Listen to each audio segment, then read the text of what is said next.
Hello, gringos y gringas, beaners and beanerettes. Welcome to another session of. Welcome to another episode of El Racist Latino. Today's gonna be a fun episode. The news is kind of slow. It's a slow news day, which most people don't like, but I actually enjoy when it's a slow news day because that means we can focus on not the most famous things. So the big players are like right now nothing is going on much, when you say a slow news day, it means like the big news are kind of right now, there's not much new in Ukraine, there's not much new in Gaza or in Venezuela or whatever. However, it's always revolution or crisis o'clock somewhere in the world. So this gives us the chance and the potential to get to know new geopolitical situations. And today is a very good example because there is a revolution happening in Madagascar. So the president fled the country, and this revolution group or something called the Gen Z, Madagascar Gen Z or something like this, they are taking over. So when I read this Gen Z thing, it's funny because in Nepal, right, they had a revolution maybe a month ago or something, maybe 2 months ago, where the Gen Z brought the government down and they elected a new government ruling through Discord. So let's see what these people are up to there in Madagascar. So smash the like button, smash the subscribe button, and comment. Let me know what's up. Let me know what you think. And yeah, let's get right to it. So we're gonna find out together what's going on in Madagascar. This is how the show works. The show works as I have some general knowledge. However, it's always fun to find out more. So we will find out more together and learn also how to get through the bullshit and the propaganda. Madagascar. Let's just, let's find out first, maybe. The movie, that's hilarious. Madagascar news. Let's find first, maybe we can find out what's the standard situation in Madagascar. And as we can see, there's a lot of news. Everything one day, 11 hours of brand new Madagascar unrest. Military takes power. So this is where they are at the moment. But how about how can we search for the previous situation, like political status, maybe? Madagascar political status. Well, of course, it's gonna be only news. Okay, I guess we'll find out when we watch let's see what Al Jazeera has to say about it. Okay, well, breaking news out of Madagascar. The army has taken control of the country and lawmakers in the National Assembly have voted to impeach the president. The military says it will dissolve all institutions except the lower house of parliament. It comes after Ange Rajwalin fled to what he calls a secure location following weeks of unrest. Demonstrations led by young people have lasted for weeks over corruption and a lack. Madagascar, the president is called Andry Rajoelina. Of basic services. Well, Famida Miller joins us now from the capital in Antananarivo. And can you just, first of all, Famida, bring us up to speed with what is happening? Because this is happening and changing very, very quickly, isn't it? It certainly is, and I want to explain where we are. We're just outside the presidential palace, and that is where a colonel, a short while ago, a senior member of CAPSAT, that's elite military unit, the Colonel Mikhail Ranijanina, he had said that they have taken power and that they are in control. Now, our understanding at this point is that, of course, is unconstitutional and would be termed a coup. At the same time, we've also just come from the Parliament, the National Assembly, where they have voted to impeach President Andry Rajoelina. There was one abstention in that vote, but certainly an overwhelming majority saying that he should be impeached for a number of reasons, including abuse of office, the use of state funds. There were a litany of reasons behind this impeachment, but certainly coming at a time when we've seen protests in Madagascar, specifically the capital, sometimes turning violent. But I have to point out, while that vote has taken place in Parliament, it now gets referred to the High Constitutional Court, and the members of that court then decide what to do. And we have been told by the opposition that it is very likely the High Constitutional Court will pass this motion, will endorse it. What is supposed to happen, though, at this point is that the President of the Senate would become the new president. But that is not certain at this point. And when we asked the opposition leader who was leading these proceedings in Parliament who would become the next president, he wouldn't answer that question, saying we would have to wait. So it's clear that there are a lot of uncertainties at the moment. Yeah, it sounds like that is a very large understatement at this point for me.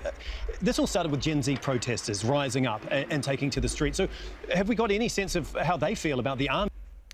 So Madagascar has seen weeks of anti-government protests sparked by water and electricity shortages. That's all it takes to piss the Madagascars off.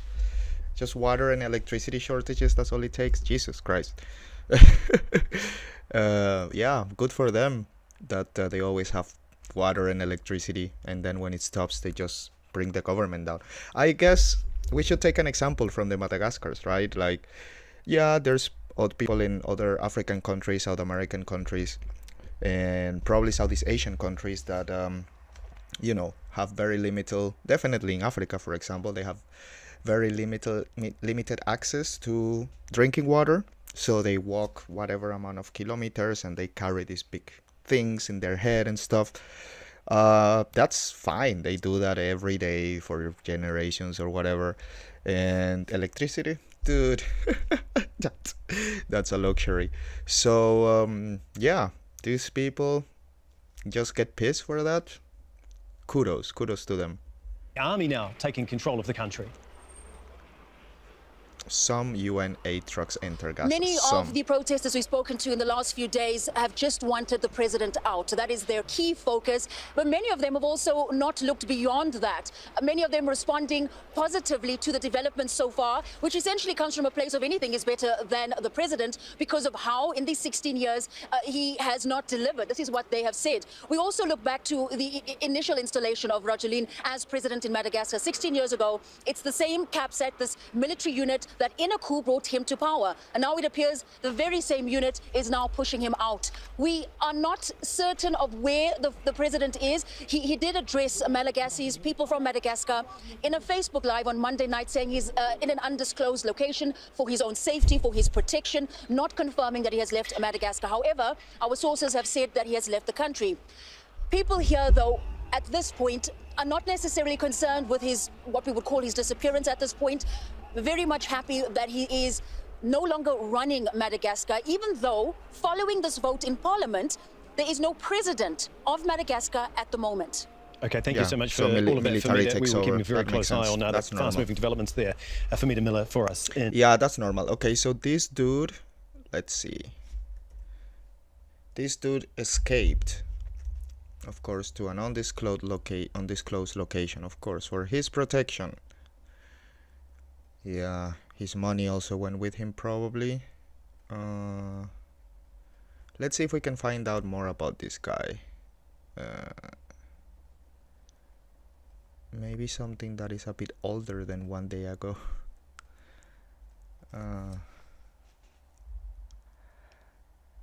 Mutiny, mother. Oh shit, this is 1 hour. That's too long.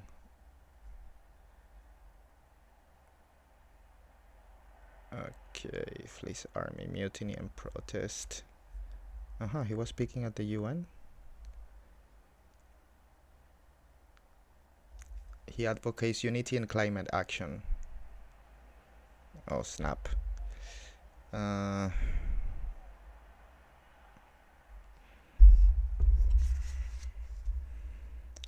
Sure, let's ask Grok then, because him we can ask a direct question like, before the current revolt in Madagascar, what was the government system like, and why was so Unpopular. And what did he do to get impeached? Let's see if Grok can help us, because videos in YouTube are not. So before the protests that escalated beginning late September and speaking in early October, Madagascar operated a semi-presidential representative democratic republic under the framework of its 2010 constitution. That's a very young constitution, which established the Fourth Republic. This system blended elements of presidential and parliamentary government, with power shared between the executive, legislative, and judicial branches. So let's take a quick look actually to Madagascar. Madagascar is here. So as you all probably know by now, I'm a geography buff, so let's find that out. Madagascar is here, is an island on the southeast of Africa. The capital is called Antananarivo. Antananarivo. Okay, Antananarivo. And yeah, this French Réunion Island, and Mauritius is right here. The Comoros Island, and of course the Indian Ocean. The Seychelles are also right here. Very good. The Maldives are right here, right? Okay, so we know where we are. Then the president's the executive branch. The president serves as a head of state elected by direct universal suffrage from a 5-year term, renewable once. The president has significant powers, including appointing the prime minister, often in consultation with the National Assembly, I hope, because if the president is just single-handedly appointing the prime minister, just his best friend, that's not very democratic. Dissolving the government and commanding the armed forces. Andry Rajoelina has been president since 2019, re-elected in 2023 amid opposition boycotts. Bicameral parliament consists of the National Assembly, lowest house, also the legislative branch. So they have a house and a senate. Yeah, it's a republic, so it's like the US, I guess. Legislative power was shared with the executives, but the government could propose and enact laws. The ruling party, Young Malagasy Determined, IRM, held a majority in the National Assembly. Judicial branch, an independent judiciary, including the High Constitutional Court, which oversaw constitutional matters and validated elections or impeachments. However, critics often accused it of bias. No shit. That's no surprise. There's nothing new, Madagascar. Be original, bro. How about somebody does good for their population? That would be new. I was talking today actually with some people about politics, of course, and about Bukele, what Bukele is doing to El Salvador. And I was pointing out that is actually the saddest thing in the world is that the fact that he's basically singled out as probably the only world leader that is actually improving its country and doing what's best for its people and putting corrupt politicians in prison and all this shit. So from 200 countries in the world, roughly, we have one doing good. How sad is that? And let's hope that one doesn't crash. I hope Bukele is not like a double face, whatever, that becomes actually some kind of tyrant. Let's hope so. So, let's do some zoom here, because I can see that you cannot read that well. Let me see. How about now? Well, it breaks a bit. Traditional community councils, Fokonolona, played a role in village-level decision-making. So they have also local governments. Besides the national one, they also had regional governance, I guess states, probably. It's very similar to the US, kind of government. Centralized control, yeah. This structure emerged from the 2009 political crisis when Rajoelina rose to transitional power via military-backed so he actually made a coup for the former president and brought him down with the military. The former president, oh man, these people have these weird names. Ravalomanana. Oh, that was fluent. The 2010 constitution was designed to legitimize his rule. Yeah, emphasizing pluralism and multi-party democracy, but in practice it faced accusations of executive overreach, corruption, and weakened institutions due to ongoing instability. Madagascar's politics have historically been turbulent since independence in 1960, with frequent coups, socialist shifts under Didier Ratsiraka, and democratic transitions marred by elite rivalries. Always. This bullshit. Fucking fighting between each other instead of helping the people. Who's richer? Who has more power, me or you? No, I want more power. No, 10 billion is not enough. 100 billion is not enough. So why was he so unpopular? Andry Rajoelina unpopularity in 2025 stemmed from a combination of economic failures, governance shortcomings, and perceived foreign influence, exacerbated by the youth-led Gen Z Madagascar movement, with Madagascar's median age under 20 and 75% of its 30 million, that's a lot of people, living in poverty. Alright, so 75% of the people live in poverty. Frustrations boiled over into widespread protests starting September 25th.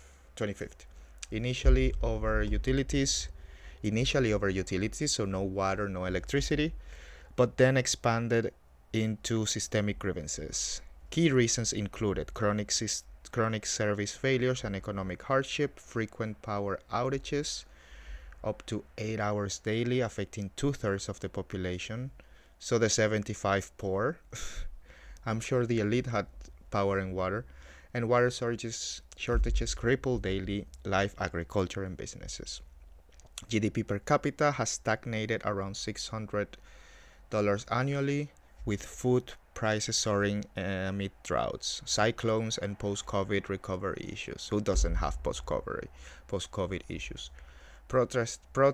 Protesters chanted, "We don't want power, we want light," highlighting unfulfilled promises of infrastructure investment.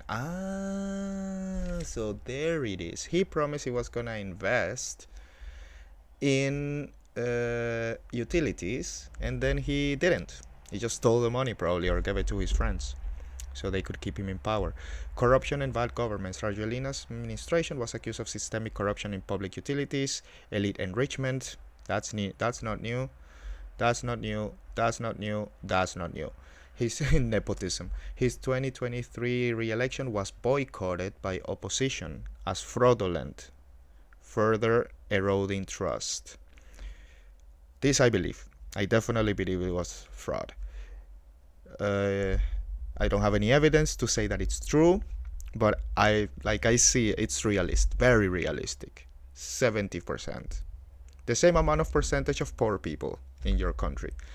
Youth activists organized via Facebook page with over 100,000 followers rejected dialogue offers, viewing the regime as unresponsive.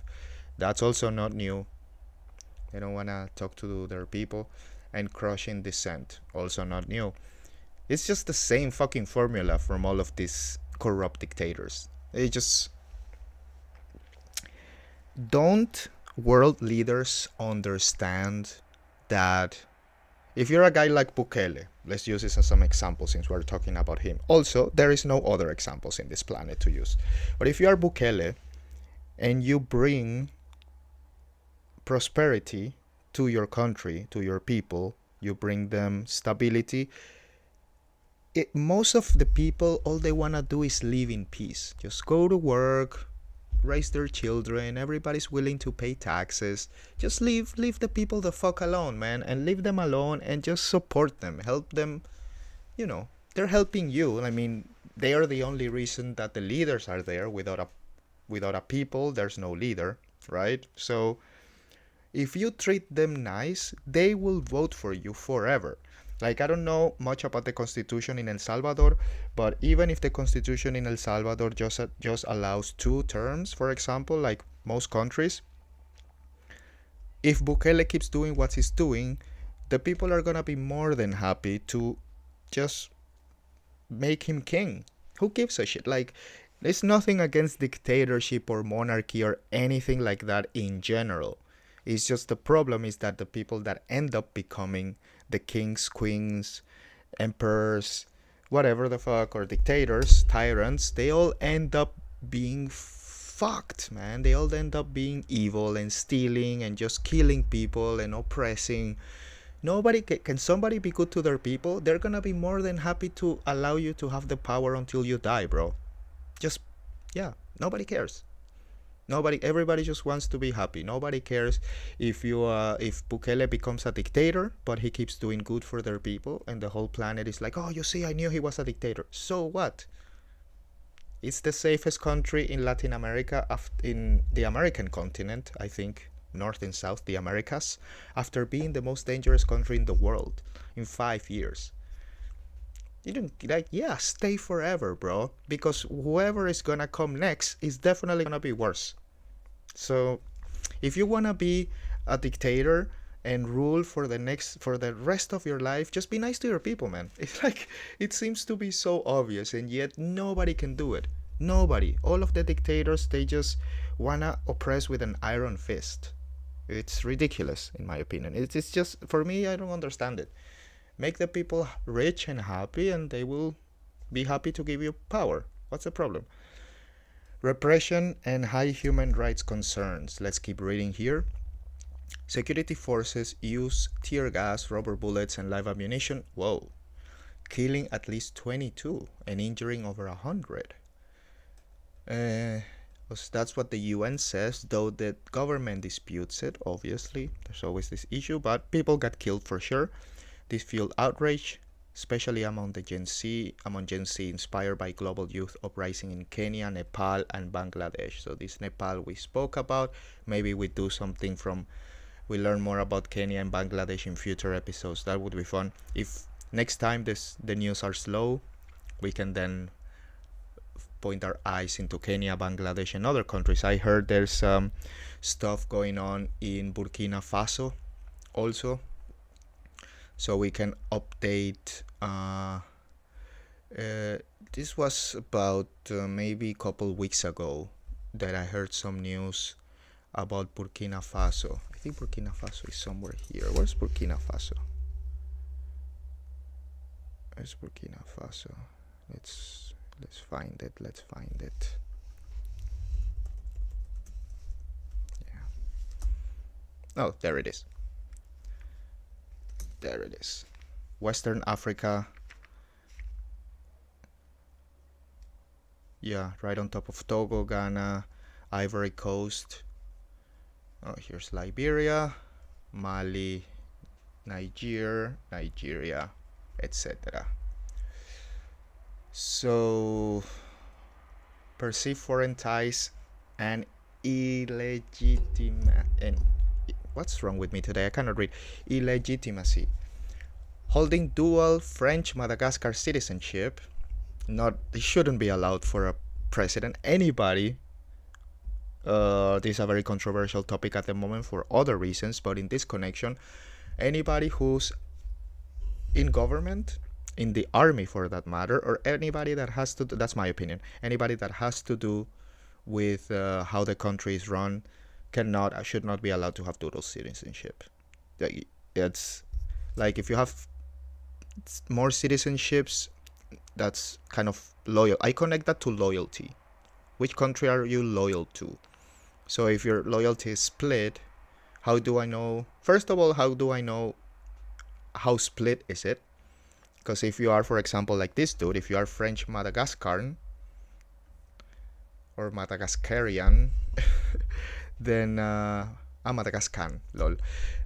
Then are you like, do you love France more, Madagascar more? How much? Is it 70% Madagascar, 30%? Is it 50-50? If it's 50-50, that's already like should not be allowed. And sometimes it goes over. It goes like 70% France, and in this case. So that should not be allowed. You have to renounce. If you have dual citizenship and you want to be part of the ruling government, you should be forced to renounce any other besides the local one. My personal opinion. He was branded as a French stooge. So the pieces are starting to come, right? The whole frame is starting to come to light, right? Like where was Madagascar? Because this is one of the important things to find out. Like each country are allied to someone. They are part of teams, right? They form teams. This country. So you have like the Axis or whatever, North Korea, Russia, Venezuela, Iran, China, of course, and etc. Burkina Faso could be one of those, for example. And then in the West, there's subdivisions, of course. In this case, we can find that that Madagascar is in the French team. Let's say, what does that mean? The French team would be the UK team, the Canadian team, Australia. Let's say who else is part of that? Of course, Ukraine. I mean, France is the strongest supporter of Ukraine's war, and not so much. Well, I guess you can put Germany in that team. I guess you can put yeah, I guess that's it. Because you have the kind of other team of the West, which is like, this is the lefty, so lefty and righty. So the lefty, France, UK, blah, blah, Canada, Australia. Then you have the right side of political, I mean, of the West, which is now the United States, Italy, Poland, Hungary,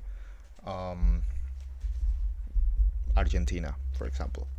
So yeah, so I guess Madagascar's governance was lefty, so left from the West team. They're in the West box, and inside that box there's two boxes. There we go. So who wave anti-colonial banners and criticize his reliance on France, of course. So Madagascar used to be a former colony of France. His 2009 coup, origins and failure to address poverty despite foreign aid dependent resentment. Okay, so they got foreign aid, and anyway, nothing got to the people. They stole the foreign aid. That's what I understood for that, I guess. These factors isolated Rajoelina, leading to defections. The elite CAPSAT military unit, which backed his... The CAPSAT is the military unit. Oh, yeah, this lady was talking about it. This lady was just talking... Oh, shit. Okay, well, breaking news out of... She mentioned the name.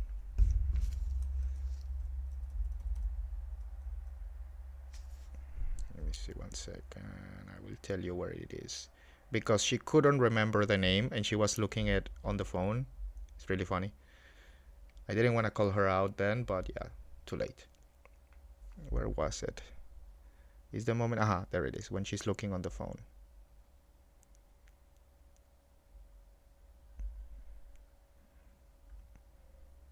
You see? A while ago, a senior member of CAPSAT, that's a elite military unit. The senior member of CAPSAT, the military unit. Now she's looking for a name. Elite military unit, Colonel Mikhail Ranijanina. Mikhail Ranijanina is the leader of this CAPSAT that Grok is telling us about. CAPSAT, military unit, which backed his 2009 rise. Joined protesters on October 11, followed by gendarmerie and police, tipping the balance against him. What led to Rajoelina's impeachment? He was impeached on October 14th, so yesterday. It was the culmination of the crisis triggered by his flight from the country and rapid chain of events amid the revolt. It marked the first such vote since independence and paved the way for a military takeover. The sequence unfolded as follows: escalation and flight. Protests under banners like Tsi Manaiki Lembenana refused to be trampled, and Leo del Estalle, fed up with load shredding, spread nationwide. Rajolina dissolved the government on September. You see, he is allowed to dissolve the government. Dissolved the government on September 29th, appointing so corrupt General Safi Sambo as prime minister on October 6th. But this failed to quell demands for his resignation. Well, of course, bro. Like, so corrupt. Like, they are oblivious. Oh, maybe this new prime minister, who is also corrupt and my friend, that would calm things down. On October 11, Capsat mutinied, refused orders to fire on crowds and escorting protesters. Good. So, the president or the prime minister ordered Capsat, the military arm of the government, to fire on crowds, and the military refused. Good. By October 13, Rajolina fled, possibly via French. He's in France. I mean, what the fuck are we talking about here? How obvious does this have to be? Unless he's rich enough to buy his own island. Maybe he's in Epstein's Island, in the new one. But man, he's in France, of course, 100%. By October 13, let's see if they put a bounty on his head or something. Citing assassination fears, yeah, right. In social media address, he called for dialogue but refused to design, warning of a coup. Yeah. So, parliamentary defiance and vote. October 14, from exile, Rajolina decreed the dissolution of the National Assembly to preempt impeachment, deeming any session unconstitutional. Lawmakers ignored this convening anyway. They voted 132-1. Oh man, who was that guy? Oh, one blank ballot, I guess, on top of this. So 131-1 to impeach him for desertion of duty. Well, of course, when he's gone, well, I guess this makes sense. But who? Oh, okay. After he's gone, of course. So he was impeached at the end because he left, actually. It's not like he got impeached, like he was impeached and then that forced him to leave. He didn't even risk it. Because once he's impeached, then they can take him to prison, I guess, or the military or the protesters or whoever is against him has more freedom to, he's not the president anymore. So he fucked off before that happened, and of course once he leaves, I guess you get this kind of vote, right? 130-1. Additional charges include abuse of power, illegal commercial transactions, and improper gifts. Again, can you be original, man? It's all the same shit. It's about power, about money, and, well, gifts, networking. The High Constitutional Court was expected to validate it, but the military intervened first. Military seizure. Minutes after the vote, Colonel Michael Randrianirina, Capsat leader, that's the one this lady was saying, announced, he said Nikki. Did he say Michael? I thought I heard Nikki. Maybe he's called Mickey. Mickey, they call him from Michael. Announced the military had seized power. So basically there was an impeachment, and then the military said, fuck the impeachment, we're taking over. Suspending all institutions except the National Assembly. He formed a transitional committee, military-led with civilian input, for up to 2 years, promising a new constitution, elections, and restored services. Protesters celebrated in Antananarivo's May 13 square, but concerns lingered over potential instability and international isolation. Don't worry about international isolation, man. Like, somebody's gonna be on your side. Just do you. It's another problem that leaders have. They just wanna be in somebody's team and, you know, go to the parties and be invited to the White House or whatever the fuck. And who do we have to, you know, who do we have to, I don't know, grease their hand or fucking give gifts or promises so, you know, they are like, they feel important or whatever. Like, dude, do you, and people will come, you know. Like, and again, El Salvador being another example. Who is El Salvador with? They're not lefty, they're not right. I mean, dude, I guess, I don't know, because they cooperate with America and they cooperate probably with the West a lot, but El Salvador is kind of a, if communism worked, right? If one of these isolationist countries, Venezuela, Russia, China, North Korea, whatever, if the people in their countries would be happy, then that's what El Salvador would look like. But he doesn't have, I mean, I don't know how much of a problem would Bukele or El Salvador be if they started doing business with China or something. I don't even know. I guess everybody does business with China, but to what extent, you know, I don't know how friendly they are. I guess Bukele, he knows it's a small country. They don't have much power or land or basically, you know, anything, to be honest. Compared to others, I mean, compared to the huge global powers or empires, or to Europe or whatever. But man, they're there. They're doing their thing. You know, nobody doing deals here. I do deals with the U.S. Do deals with the China, like being happy, friendly with everyone, you know. The impeachment formalized Rajoelina's ouster, ending his 50-year dominance, but raising fears of renewed coup in national front to them. The African Union and France urge constitutional adherence. Yeah, sure, France. Dude, France, shut the fuck up better, man. I think you did enough.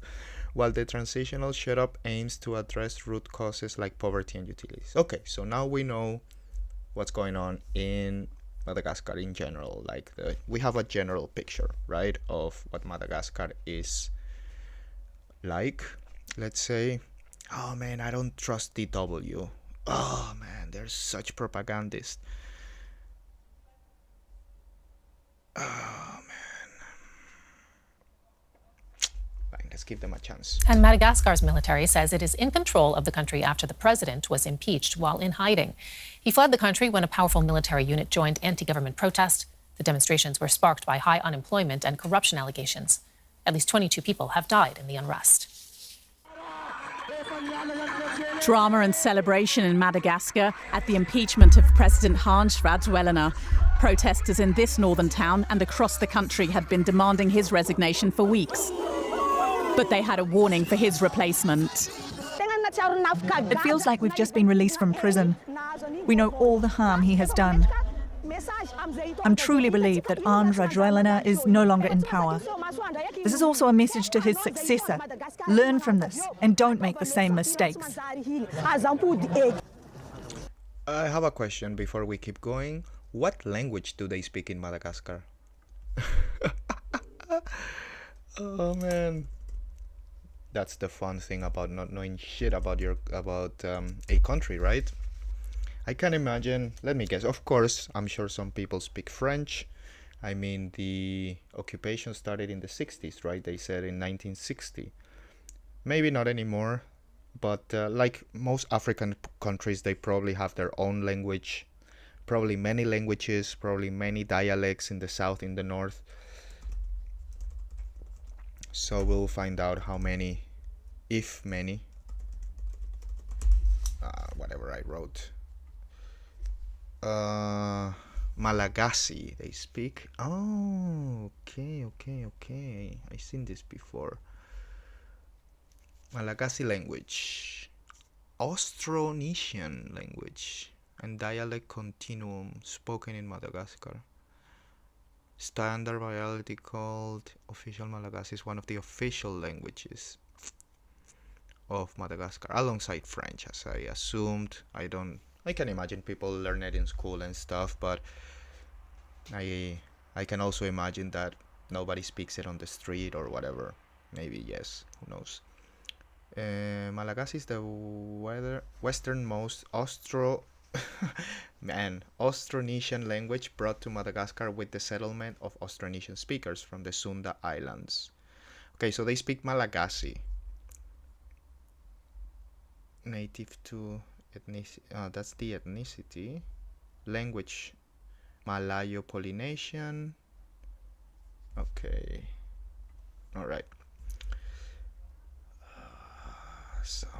Moments later, outside the presidential palace in the capital Antananarivo, soldiers from the elite Capsat army unit left no doubt who was in charge now.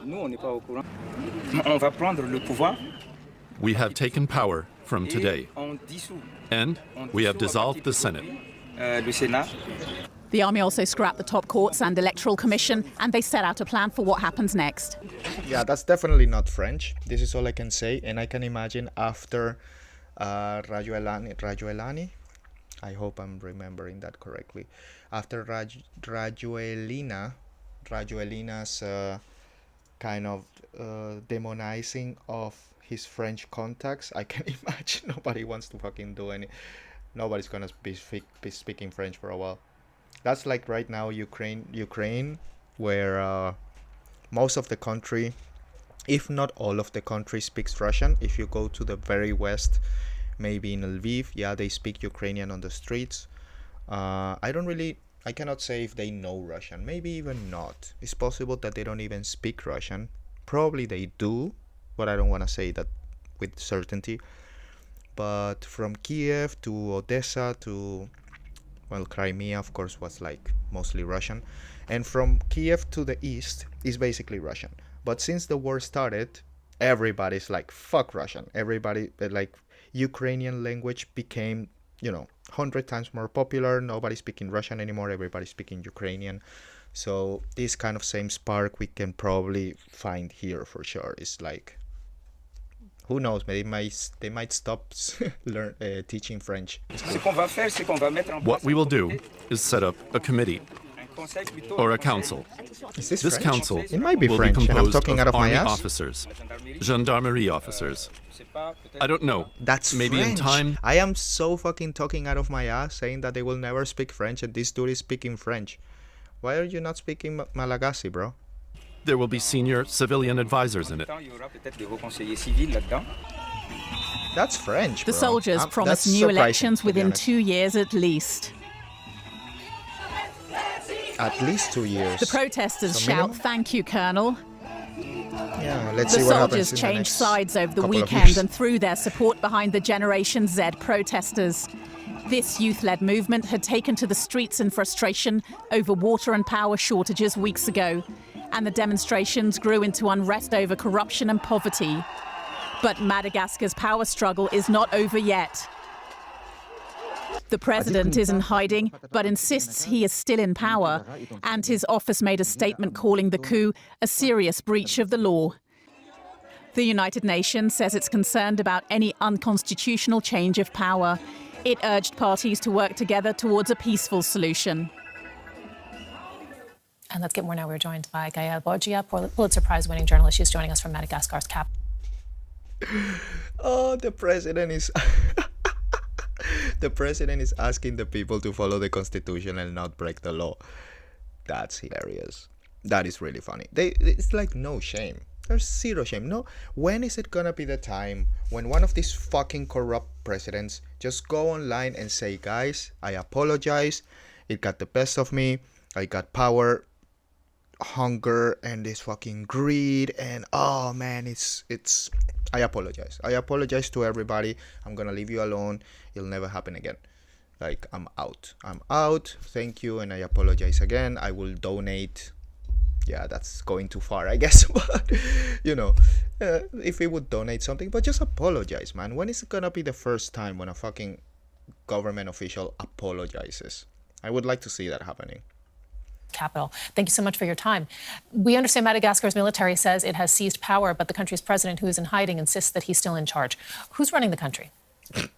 He insists he's still in power. It's very difficult to answer this question, actually. If we believe President Radziwill's statement, he's still in charge. He accuses the military of the CAPSAT of attempting a coup. And if we believe the High Constitutional Court, he's no longer in charge because they said he no longer lives in the country, so he cannot really be president anymore.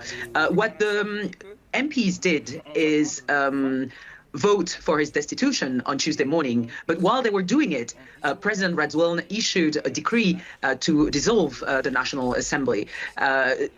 But he did this from abroad. So he tried to dissolve the National Assembly while he was abroad, and the MPs considered the decree, they considered it had no legal value because there was no stamp on the document, no signature, and it was saying issued in Antananarivo, whereas the president was already abroad. So it's now we're in the middle of a legal and it's very difficult to say if it's a coup d'etat or if it was if he was legally ousted.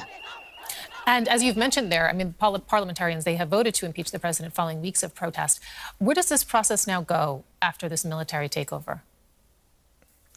Well, did she just say that they failed to impeach him? We just read that he got impeached 130 votes to 1.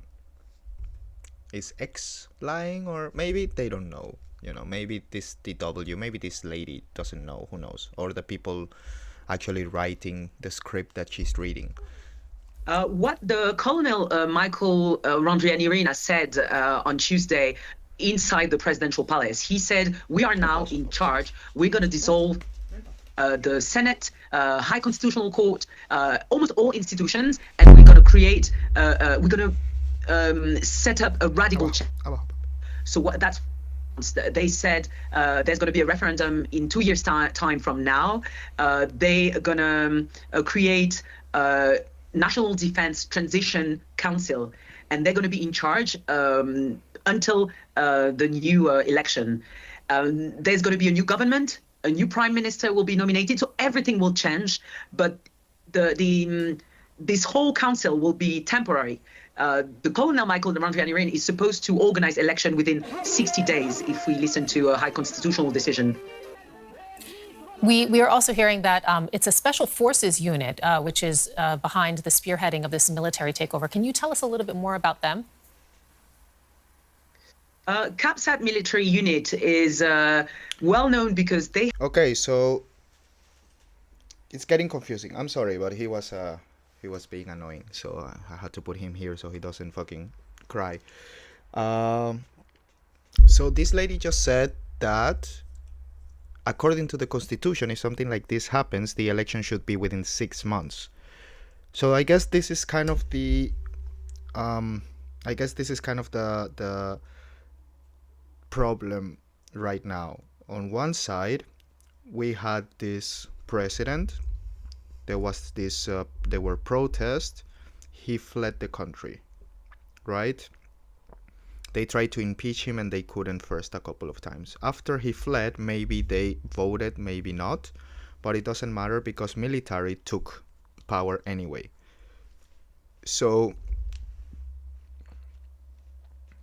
now, since military has the power, does the Constitution count?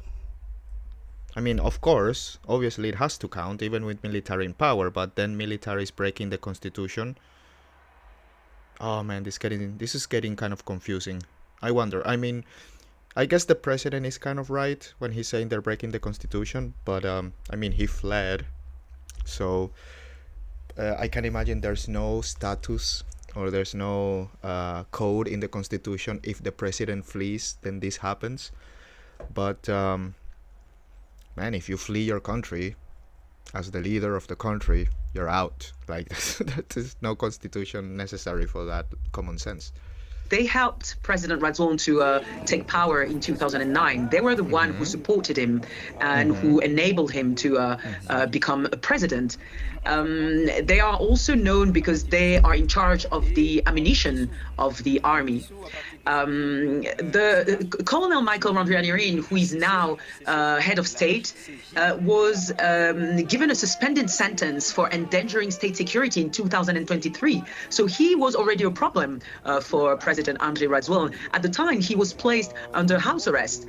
So he went to difficult times during Andry Rajoelina's mandate. And now he's seen as a hero by the protesters, by the population, because he helped protesters to go to 13 May Square to protest freely.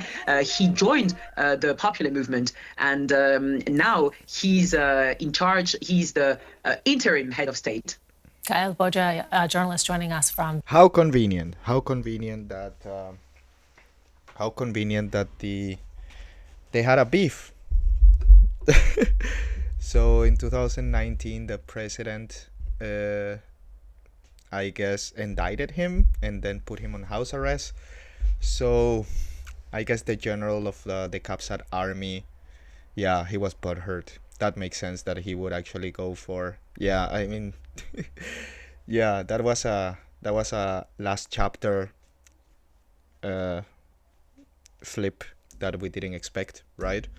So it turns out that they had a beef before. It's not like, I mean, maybe the general is just following his heart and doing what's right for the country, but now there is a maybe not. Now there is a maybe he had other agendas, like revenge, like maybe support from other people. We will see. I guess this we will only find out when we know who is he giving power to.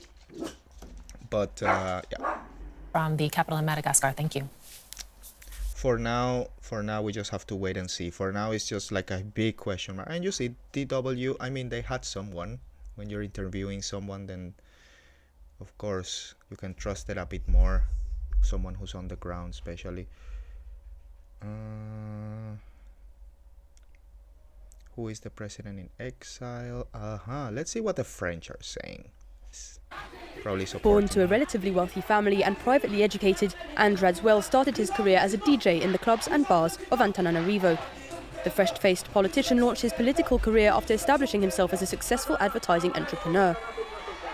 Rajoelina became mayor of Antananarivo in 2007. During his time in office, he formed the Young Malagasy's Determined Party and led an opposition movement. This culminated in the 2009 political crisis, which saw him become Madagascar's youngest ever president at just 35 years old, in what was widely considered to be a coup d'etat. He held the presidency until general elections were held in 2000. So he's allowed to make a coup d'etat. He's allowed to make a coup, but nobody's allowed to make a coup against him. How convenient. 13. After stepping down in 2014, he returned to power 4 years later. Personally, I'm confident, and I think that the Malagasy people will decide once and for all who will lead the country. So I'm again calling on all... They are all speaking French, man. I'm actually kind of surprised, a bit shocked about that they're not speaking their native language, or their, how can you call that? Not native, because I guess French is their native language, but like their folkloric one, right? From before colonization. All Malagasy people to come out and vote in large numbers, and to do so now, because we must not wait until the last minute to vote. During the COVID-19 pandemic, he promoted unproven treatments for the disease. He also suggested populating the island with wild animals from the savannah to attract tourists. Rajoelina won his third term in 2023 in an election which was marred by a low turnout, an opposition boycott, and allegations of unfair voting practices.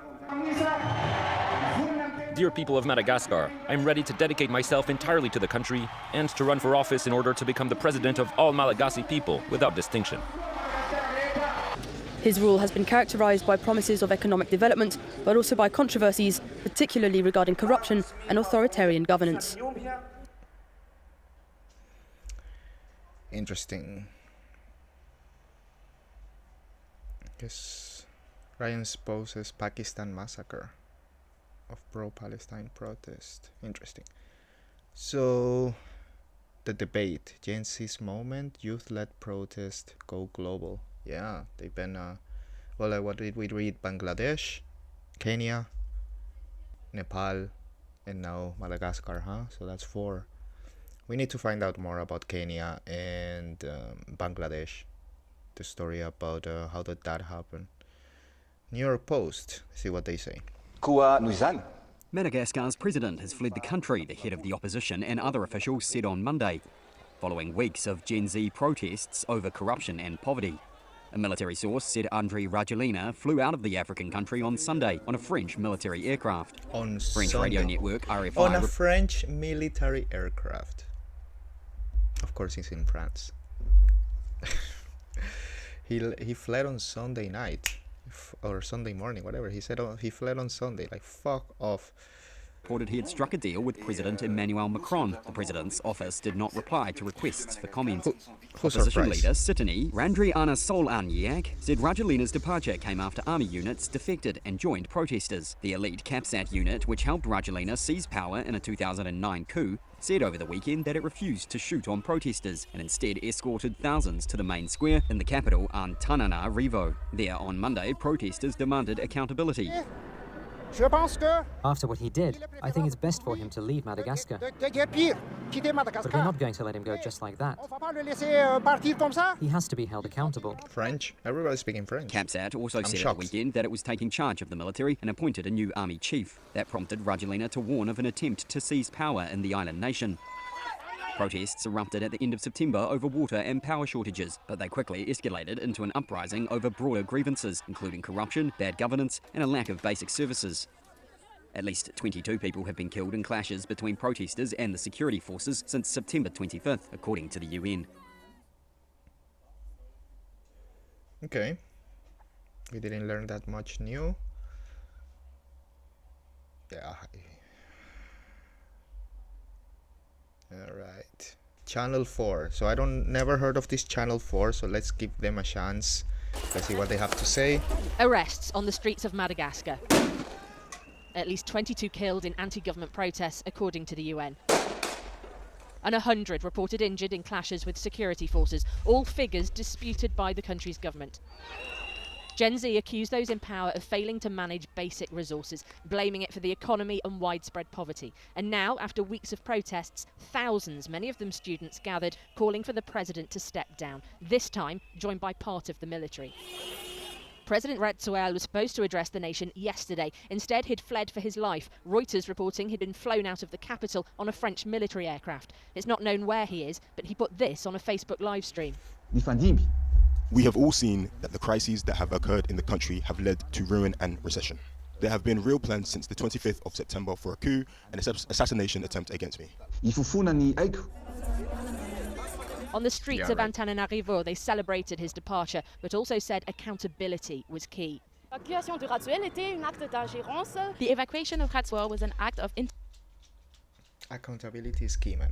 Accountability is key. Yeah.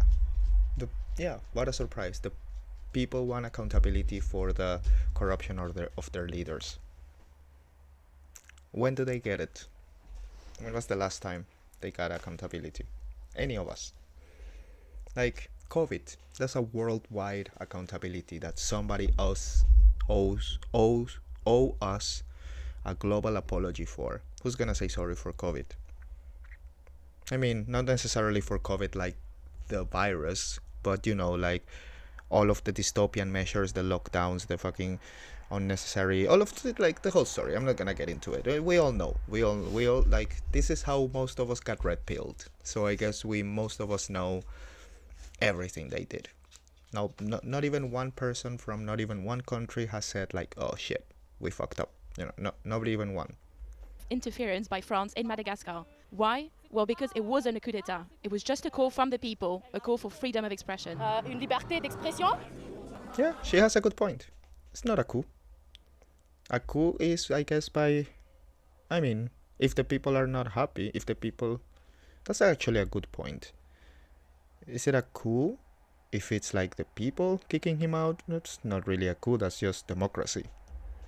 A coup would be like, you know, people from your inner circle, or like you can even argue from the government if you're right wing, is somebody from the left, you know.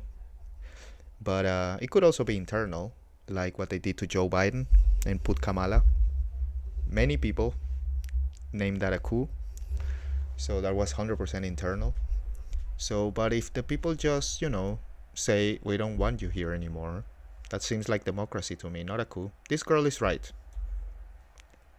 She's right. Just a call from the people, a call for freedom of expression. Une There we liberté go. d'expression? After what he did, I think it's best for We him saw to this leave guy Madagascar. already. But we're not going to let him go just like that. He has to be held accountable. Yeah, it would be nice. That would be nice. Radsuel formed a But he political will never party come back back. in 2007, presenting a campaign for youth-led politics after violent anti-government protests. After a coup, he was declared president in March 2009 at age 35, the youngest in the country's history. Ironically, it's now soldiers from an elite unit, CAPSAT, which helped him seize power in that coup, which are calling on troops to support protesters now. Last week, he dismissed his cabinet and appointed a new prime minister, and confirmed today he's dissolved the National Assembly. And Radio France Internationale reporting that in leaving the former French colony, he'd also struck a deal with President Emmanuel Macron. There is a lot of admiration and affection for a youth that has spoken out, that is politicized, that wants to live better. And that is a very good thing. They simply cannot be co-opted by military factions or foreign interference. How are they gonna do it then? That is very convenient. First of all, he's lying. Every leader is scared shitless of their population rising. Every single leader. That's why they oppress the public, suppress, censor, how do you say, give fines, expensive fines for if you get out of line. Make it when you give a fine for something that is so ridiculously expensive, you're basically making it illegal.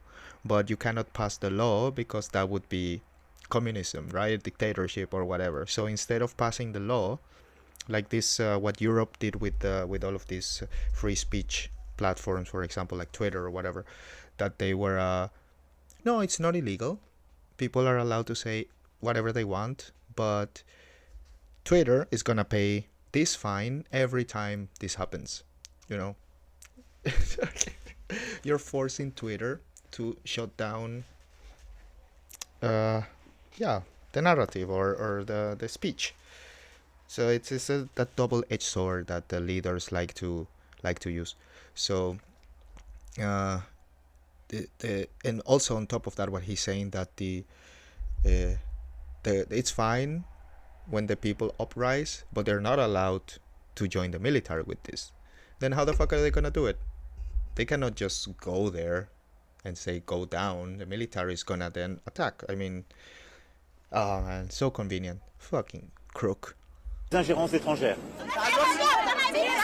anger, mostly from Gen Z. Yeah, I'm also pissed. I'm also pissed like this lady. This lady's pissed as fuck. I'm also pissed.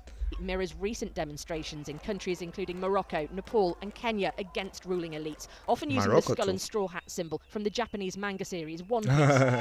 Nice. For a digitally native generation, social media and the internet has been a driving force. The number of followers on this account alone doubling in the last 3 weeks. Many flights to Madagascar have been suspended while the turmoil continues, and security forces are working to maintain order. But many here see this as almost a second independence, and they will not give that up quietly.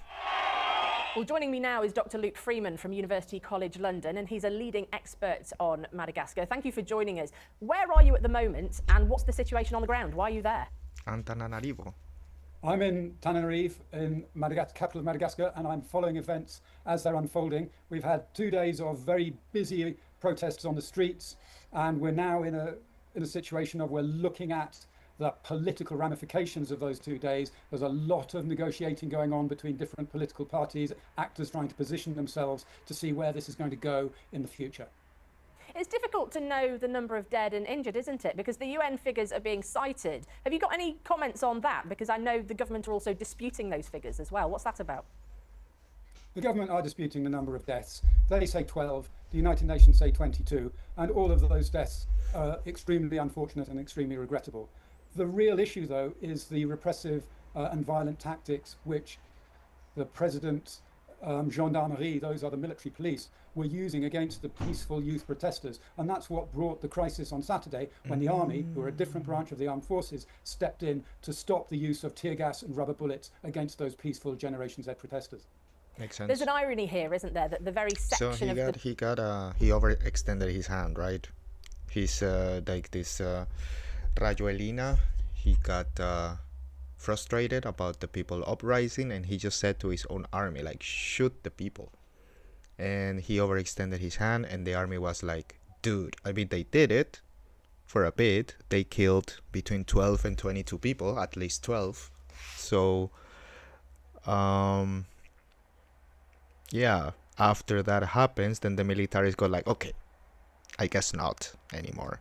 Yeah, they overplay their hand. That's the hubris that most of these political leaders end up, they it makes them blind, I guess, this hubris, this kind of arrogance or whatever, and then they fuck up. That's an unforced error, to be honest. He could still be in power. Of the military that helped President Rajoelina take power in 2009 is now standing with the people protesting. What can you tell us about that? He's probably going to mention the... One, this unit coming to the rescue of the people and pretty well seeing off President Rajoelina, who, as you say, came to power, brought to power by that same unit back in 2009. That's one irony. The other irony is that the pressure has built up because the protesters were wanting to protest in the city centre, the historic site of previous popular uprisings, including 2009, where President Rajoelina, the opposition candidate at the time, founded Democracy Square. And that was the very square that he's been using the military police to prevent the protesters from reaching and protesting at. And the reason he was trying to prevent those protesters coming in was because of the visual, the optics that creates when you have huge crowds in the city centre squares and the television images flashed around the world, which really give evidence of a massive popular uprising against his rule. We heard President Emmanuel Macron of France give his support... He didn't mention anything about this beef that they got into in 2019, huh? ...to the protesters, but seemed to be guarding against the military, really, and sending a warning about that. What do we know about CAPSAT in particular? CAPSAT is a unit of the army. It's not an elite fighting force. It's the unit which is in charge of all the munitions and all the arms. So they're very important for that reason. And they have taken the lead here in 2025, as they did in 2009. The negotiations now are around, certainly amongst the security forces, are whether CAPSAT continue to play the lead role in this, or which other regiments, or if even the army at all, should be leading this process forward. How does Madagascar compare to the other Gen Z protests we've seen across the world recently? Does it have more similarities and differences, and what's very specific to Madagascar? There are many similarities between the Madagascar Gen Z protests and those in Morocco and those in Nepal and those in other places such as Indonesia. The main similarity is the way that they organize themselves. They organize themselves in a non-hierarchical, leaderless way. They use digital platforms that enable them to operate without being identified. They're very smartphone savvy, and they support each other transnationally with advice and encouragement and sometimes even financial support. The difference, I'd say, in Madagascar is that compared to Morocco and Nepal and other places, Madagascar is extremely poor and the poverty is extremely, extremely rampant. So what about Bangladesh? This is a generation who have grown up without basic services in health and education. The hospitals are practically non-functional. The schools are overcrowded and the teachers untrained. So the degree of poverty is the quantitative difference, I think, which this... Does this make sense? That population that is so impoverished and they live in those conditions, this guy is saying that they just protest because lack of power and water? They should be used to that.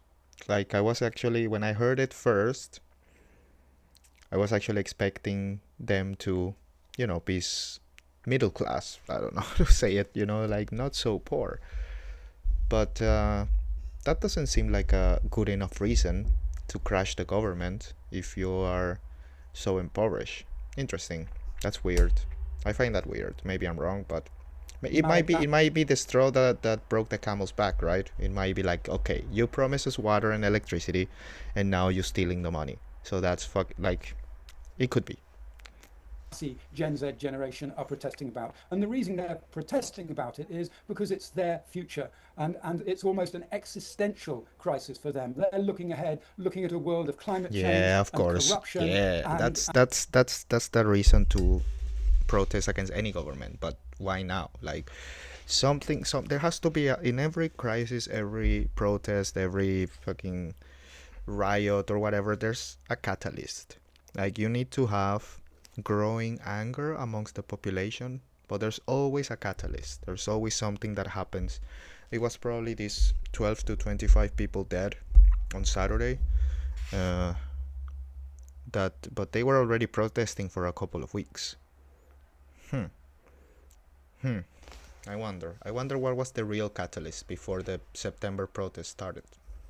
And political upheaval and unemployment. There are 400,000 young people in Madagascar every year joining the labour market, a labour market which can't absorb them.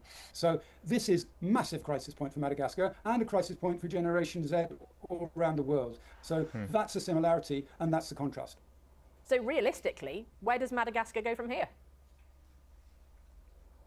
Madagascar's in a period of extreme flux at the moment. The president has left the country, but he thinks he's still governing. He doesn't have the support of the people, he doesn't have the support of the army, and he doesn't really even have a government, because the government that he tried to reform about 2 weeks ago, he only put in place about 2 or 3 ministers. So his days in Madagascar look numbered. He is still trying to have an influence here. What he's doing today, he dissolved Parliament because he knew that Parliament were in the process of trying to organise his impeachment. So we're going through a period of extreme political flux, lots of manipulations and negotiations, and it's really hard to predict the long-term future of Madagascar until that's sorted out. The best case scenario would be something like a transitional government preparing the way for a route map of involving lots of different stakeholders and looking to almost certainly some constitutional reform and then elections probably this time next year. That is, if President Rajoelina relinquishes the reins of power from wherever he has left to the day before yesterday. Nah, fuck off. He doesn't have to relinquish anything. He's out. Yeah, everybody has to wait until he's like, oh yeah, go fuck yourself, dude. So, yeah, that's actually pretty interesting. We learned a lot today. So first of all, Madagascar's system of government since 2009 has been one of republic direction, similar to the US, let's say, with a house, with a parliament, and so on and so forth. Then in about there was a coup in 2009, and this guy Rajoelina, who was the mayor of the capital city, Antananarivo, he was the mayor of that city and then made this coup, became president, and yeah, a couple of elections. I was a bit confused because they say he was elected twice, one in 2017, so who was leading from 2010. Sadly, we don't have enough time to find out all the minor details. I don't know if those details are actually necessary, maybe not. We couldn't confirm the fact that he had this beef with this general in 2019. We heard it from one source, but normally one source is not enough to just call it a fact. We also couldn't confirm the fact that there was actually an impeachment vote that went 130 to 1. We read that on X, but then nobody else confirmed it. Apparently he, according to this dude, if we want to believe this source over X, he said that how convenient, this is what I mean, dissolving the parliament so they cannot vote against your impeachment. Like, that's just, you cannot have that power, man. You cannot have the power to dissolve the parliament. That's just ridiculous. And now the military is in charge, the CAPSAT arm of the military, with this Michael, some very long weird name. They are saying that at least 2 years, according to one of the sources, until the next elections. This other lady said that according to the constitution is 6 months, and this dude just said that around 1 year. So he said this time next year, so around 1 year before there's elections again. Of course, there's a lot of stuff to figure out. Sooner or later we will find out and confirm that this dude is in France. I doubt that he's gonna come back to Madagascar. And yeah, Gen Z kicking ass all over the world. And you may agree or disagree to the government that they are bringing down, whether it's Bangladesh, Nepal, Kenya, Morocco, the ones that we heard, that Gen Z is actually quite a momentum they're having. And even if they agree or disagree, even if you or me agree or disagree with those forms of government, the fact that Gen Z is doing this is pretty amazing. to be honest. The fact that they're standing up against the rulers that oppress them, against bad rulers, and just kick them out. And the youth, man, the youth. I remember there was this protest in Venezuela. It was during the early days of the Chavez communistic revolution.